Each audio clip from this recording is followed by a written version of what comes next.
জান্নাতি মানুষের গুণ হলো জান্নাতি মানুষ অপ্রয়োজনে কথা বলে না, অপ্রয়োজনীয় কাজও করে না।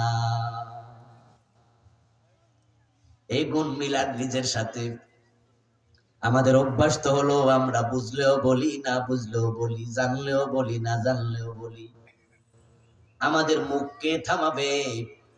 বরং চা দোকানে বসলে তো এমন কথাও বলে যে প্রতিটা কথা গীবত হয়, কবিরা গুনাহ হয়। যে যত বেশি বলে মিথ্যা হওয়ার সম্ভাবনা তত বাড়ে। তাই প্রিয় নবীজিকে প্রশ্ন করা হয়েছিল, ইয়া রাসূলুল্লাহি মা তাখাফু আখওয়াফু আলাইয়া, আমার জন্য সবচেয়ে বড় ক্ষতিকর কে? কে কার ব্যাপারে আপনি অধিক ক্ষতির আশঙ্কা করেন?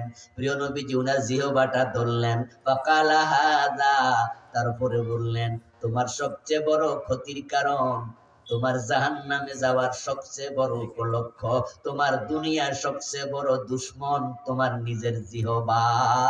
কারণ যে জিহ্বা কন্ট্রোল করে না, তার জিহ্বা তার জাহান্নামের কারণ হয়ে যাবে।